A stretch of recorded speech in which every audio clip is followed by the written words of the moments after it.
Tere! Mina olen Egert Ebruk ja olen süsteemianalüütik Nortalis. Ja väga hea sissejuhatus, me peame rohkem sellele aega pühenduma, aga siis mina räägin teile väga lihtsal viisil, mida tähendab analüütiku töö. Ja töötab. Nii. Ja kava on siis meil järgmine. Täna ma räägin, kes ma olen, mis analüütiku töö, kes sobib analüütikuks väga, mis on hea analüüsi tulem ja siis loodan, et te küsite mõned küsimused. Ja minul on teile kohe üks küsimus. Meil on üks tavaliselt klient, mida analüütik teeb, on see, et saab kliendi käest mingid nõuded. Ja siin on üks kohe üks järgmine nõue inglise keeles. Ja kui keegi saab aru, mis see nõue tähendab, siis tõstke käsi püsti.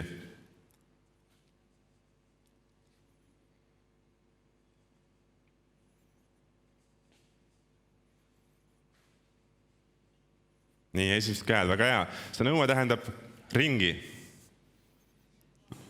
Et mida analüütik võiks teha, on see, et teha oma kliendile selgeks, et hoiame asju lihtsana.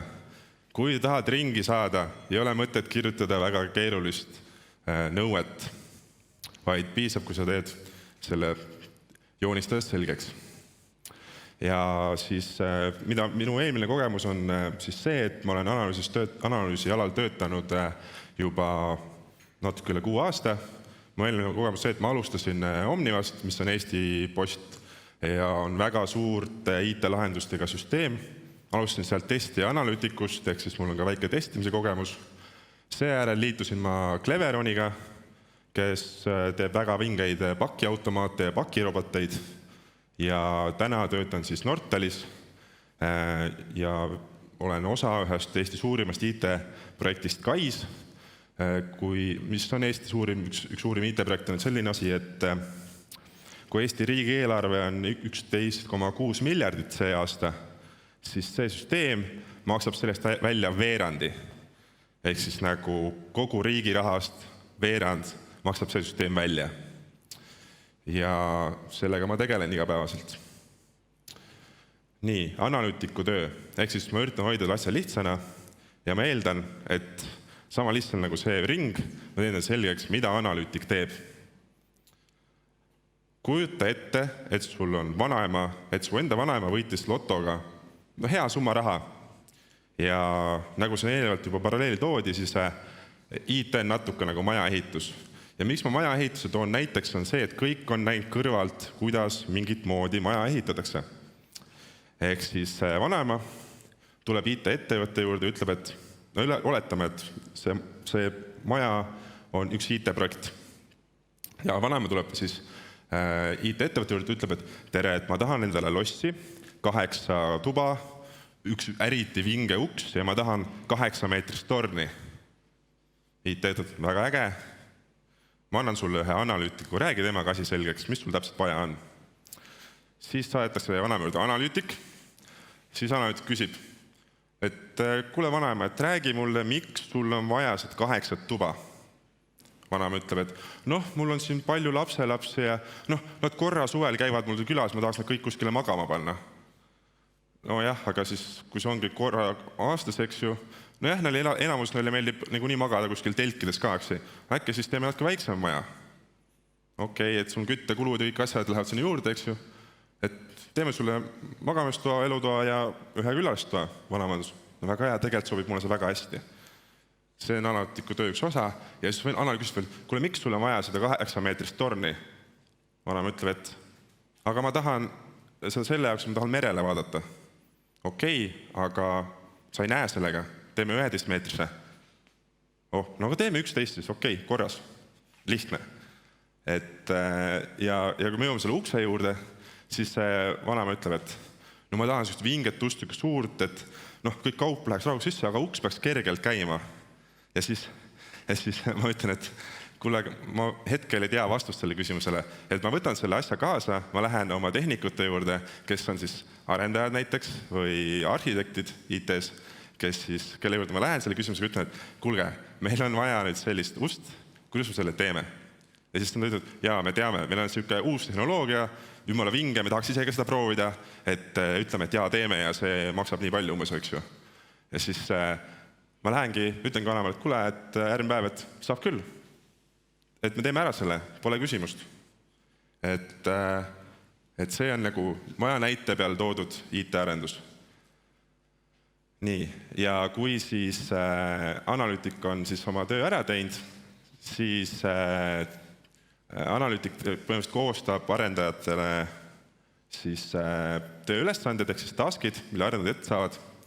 Ja nii mõnikord mõne keerulisema ülesande peab arendav ise endale koostama, aga mõne lihtsama siin vasakul pool näete lihtsalt näidet, kus on siis use case, kui ma lähen siia korra juurde, siit näete ka, siit hakkab see umbes pihta, et kes see näinud, siis siit ülevalt reast on use case, mida keegi tahab teha, kus on prototüüp, et milline see enam-vähem välja peaks nägema, mõned eeltingimused ja siis on acceptance kriteeria, ehk siis see aktsepteerimise osa, et kui see asi saab valmis, siis millele see peab vastama, millega siis tegelikult võtab testija selle pärast üle ja testija siis vaatab, et kõik need punktid, mis siin kirjas on, oleks täidetud.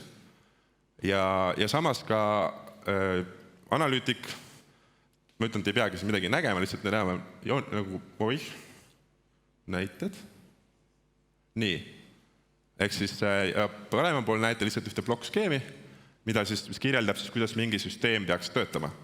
Et sihuke, mida analüütik tihtipeale teeb ja juurde kirjutab ka dokumentatsiooni, olenevalt siis sellest, kuidas mingi projektis nõuded on. Mõnel projektist piisab sellest, et sa kirjutad kasutusjuhendi väga lihtsustatud vormis, et mida see süsteem teeb. Teisest võib-olla pead kirjutama tehnilisemalt, et väga detailselt, kuidas tegema peab, aga pigem elu liigub sinna poole, et väga tehniliselt ei pea enam kirjutama, sest et analüütik pigem läheb sinna äripoolde ja kui me räägime sellest maja näitest uuesti, siis analüütiku ülesanne ei ole see, et teha kallis ja äge lahendus, vaid see lahendus peab olema kliendi jaoks siis kasutatav, ta peab sellega õnnelik olema. Ja mitte ainult siis, ütleme, kui mina töötan täna projektis, kus tellija on riik, Sotsiaalkindlustusamet ja kusjuures mõned pildid kontoritest on ka täna Sotsiaalkindlustusameti kontorist, et see Pipedrive, kes seal oli, siis täna on siis samas ägedas kontoris Sotsiaalkindlustusamet. Ja kui Sotsiaalkindlustusamet tellib minu käest mingi asja, siis mina ei mõtle seda, et kuidas tema seda kasutab, vaid pigem miks seda kasutatakse ja kuidas see klient seda kasutab, nagu kodanik kasutab mingit asja. Ja kui ma annan mingi lahenduse, siis mõnikord klient ütleb mulle, et Egert, see asi ei meeldi mulle. Siis ma ütlen, jah, see ei peagi võib-olla sulle meeldima, vaid see peab meeldima sinu kliendile. Ja siis ta mõtleb korra uuesti ja siis ta arvab, et jah, tema ei olegi see inimene, kes seda asja peab kasutama, vaid tema siis klient on see, kes kasutab ja saab aru, et tema kliendile see väga meeldiks. Ja kes sobib analüütikuks? Analüütikuks siis kindlasti inimene, kes ei karda suhtlemist, sest et analüütik peab suhtlema väga erinevate tasemete inimestega. Kui vaja on, lähed teed presentatsiooni tippjuhile, kui vaja on, lähed nii-öelda põllu peale, lähed räägid seal mõne siis sorteerijaga näiteks või koristajaga kas või, kuidas tema oma tööd teeb. Ja seal kõik vahelülid ka, kõik vahejuhid ja spetsialistid ka nendega tuleb kõigiga läbi saada. Tuleb julgeda küsida küsimusi, nii et ma loodan pärast te küsite ka mõned küsimused. Ja ei ole lolle küsimusi, pigem on, kui mõni küsimus ei küsimata, siis pärast tõenäoliselt kahetsed seda. Tuleb lahendada probleeme kindlasti, see saab meeldima.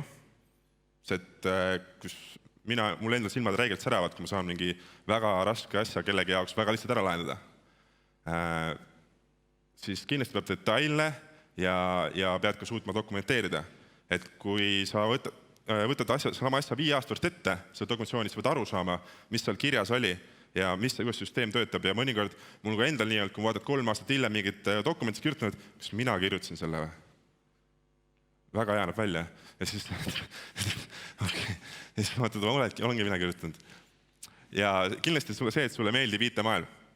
Et see, mis seal ümber toimub, ja tahad õppida juurde asju. Ja analüütikuna on kindlasti äge see, et sa saad kogu aeg õppida mingit uut asja, uut äri, mina ütleks.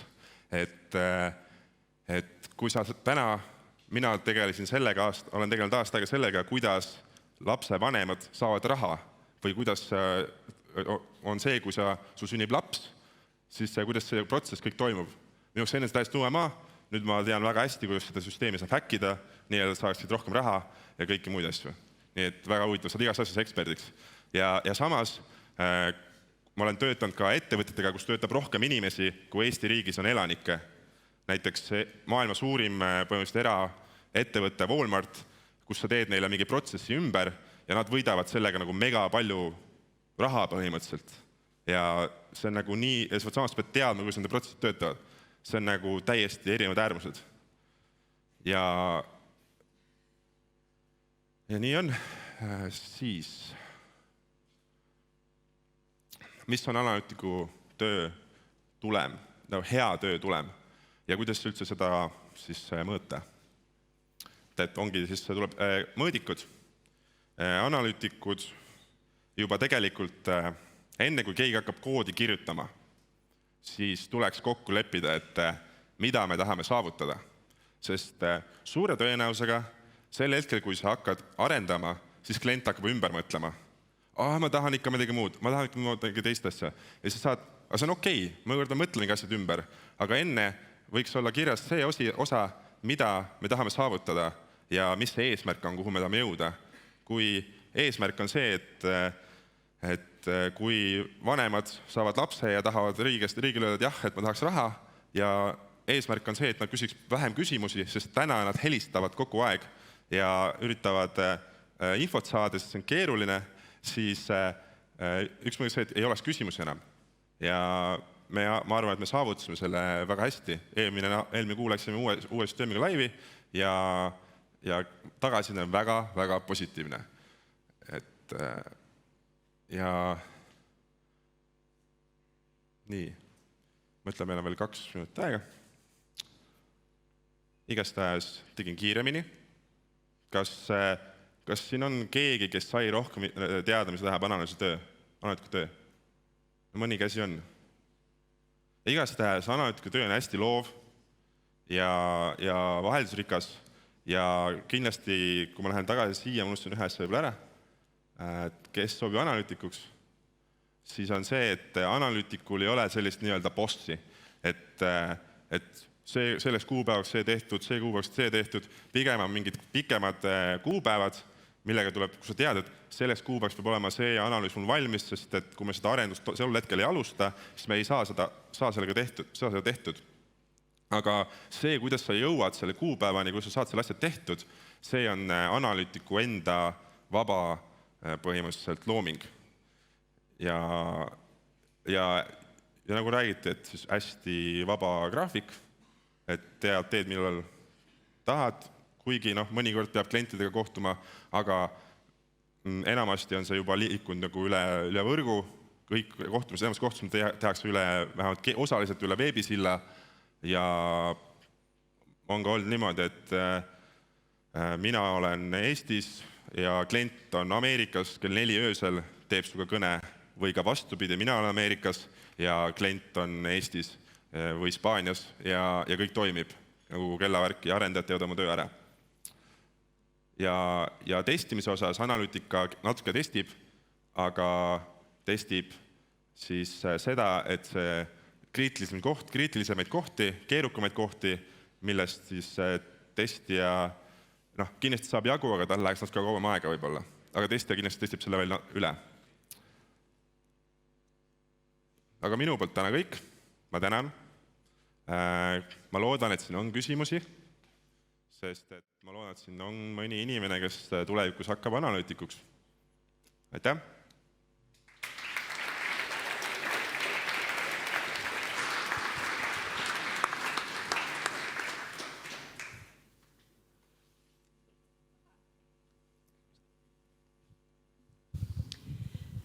Kui palju sinu töö jaguneb sellise pehme poole ehk siis suhtlemise ja tehnilise poole vahel? Ehk et mis haridus sinul on? Palju sa ise pead nii-öelda näpupidi kuskil koodi kirjutamises või testimises sees olema?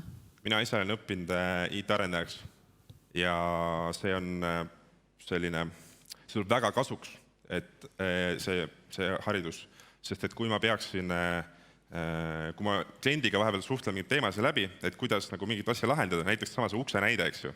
Noh, mõnikord kogemuse pealt ma oskan kliendile, et kuule, et see, mis sa tahad, on mingi ülikeerukas, et ma pakun sulle praegu lihtsam välja, aga ma võtan selle kaasa, ma lähen räägin kliendiga, läheb oma spetsialistiga läbi ja äkki neil ikkagi mingi lihtne lahendus.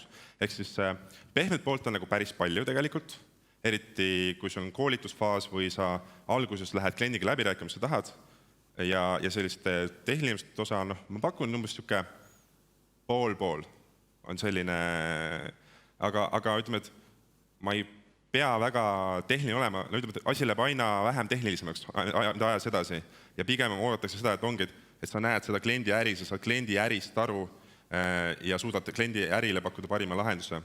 Aga samas, kui ma tahan, ma võin minna ise andmebaasi ja vaadata sealt mingid parameetrid või asju ja teha seal muudatusi. Ja vahel lugeda ka koodi, kuigi ma ise väga raha eest ma ei ole kunagi koodi kirjutanud, aga ma võin lugeda.